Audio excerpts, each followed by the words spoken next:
If you were dropped into a frozen forest in 1942 with nothing but a rifle, a pack, and the clothes on your back, you wouldn't starve because food didn't exist.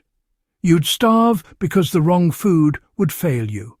Armies learned this the hard way. Bread froze solid.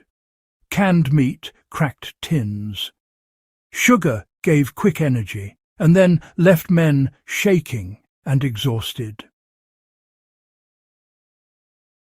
In the worst cold of World War II, survival wasn't about comfort or taste. It was about stability. One food, older than the war itself, quietly solved that problem. It didn't come from a lab or a factory. It came from hard-earned survival knowledge refined over centuries and rediscovered under fire. That food was pemmican.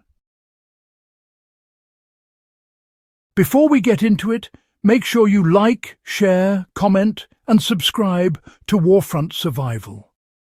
This channel exists to preserve the kind of history that actually keeps people alive, not the sanitized version.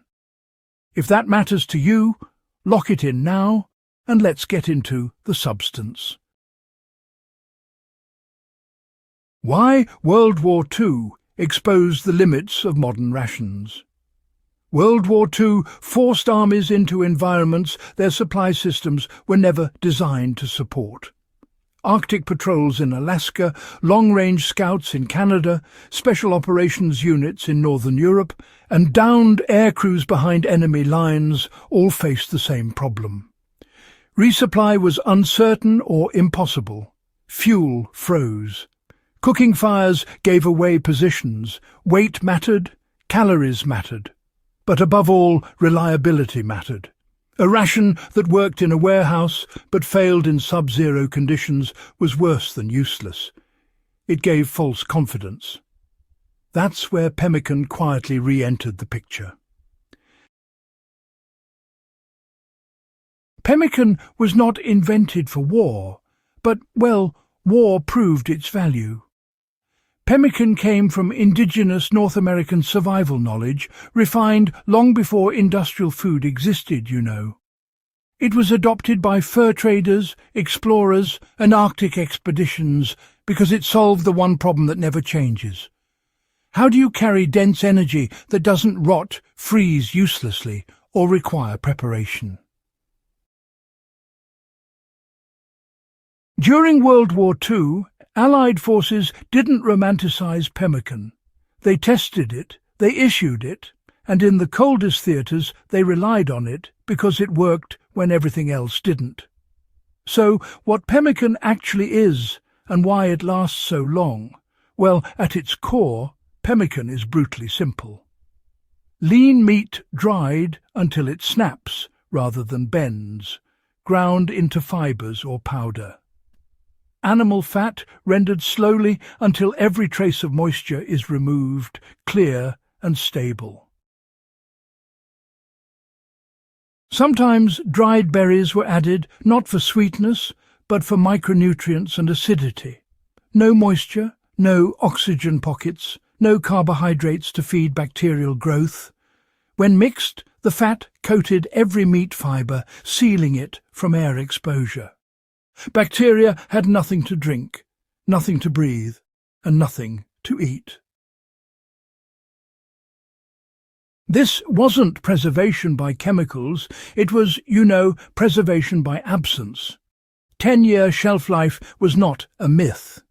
Military testing and real-world examples prove pemmican could remain edible for years if properly made and kept dry. In cold storage, its lifespan stretched even further. Expedition caches recovered decades later were still nutritionally viable. 10 years was not theoretical, it was observed. This mattered because food that lasts months is still, fragile. Pemmican was never meant to be comfort food. It was meant to keep you alive while burning extreme amounts of energy. 1 pound could exceed 3,000 calories. In cold environments, the human body runs on fat, not sugar. Fat provides more than double the calories per gram compared to protein or carbohydrates and delivers steady energy without crashes. Soldiers didn't need to eat constantly. They ate when they could and kept moving. Pemmican could be eaten frozen, shaved into hot water, or melted into stews. No cooking was required, but, flexibility existed when conditions allowed it. Logistics won wars, and Pemmican solved a logistical nightmare. You could carry days of food in a small space. It didn't crack tins. It didn't spoil when frozen. It didn't depend on fuel or fire. For long-range patrols and survival kits, this mattered more than taste. Canadian and American forces issued Pemmican because it reduced dependency on fragile supply lines. In war, every dependency is a liability. After the Second World War, armies shifted from survival-focused rations to industrial food designed for peacetime logistics. Canned meals, freeze-dried packets, and later standardized field rations began to prioritize variety, morale, and, factory scalability. Pemmican didn't really fit that system. It was just too fatty for modern dietary guidelines, too dense for portion control, and honestly, too honest about what the human body actually needs under extreme stress. Indigenous knowledge was, unfortunately, sidelined in favour of factory solutions. Slow processes like rendering fat properly and drying meat correctly just don't scale well, and so they were abandoned. So, what does Pemmican still teach us today? Shelf life isn't magic. It's physics and biology. You remove moisture. You remove oxygen.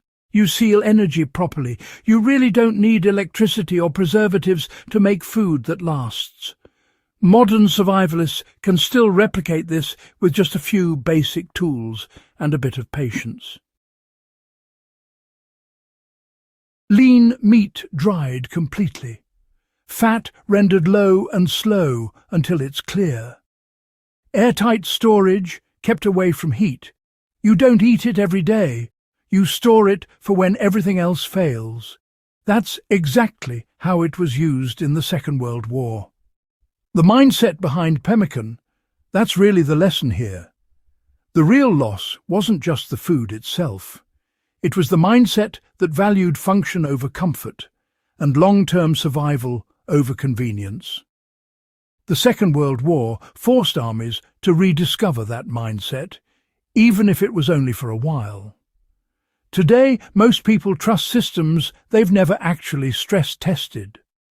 Soldiers in 1942 didn't have that luxury. Understanding why Pemmican worked isn't just nostalgia. It's practical history, and it has consequences. If this kind of deep, survival-focused history is why you're here, then make sure you subscribe to Warfront Survival.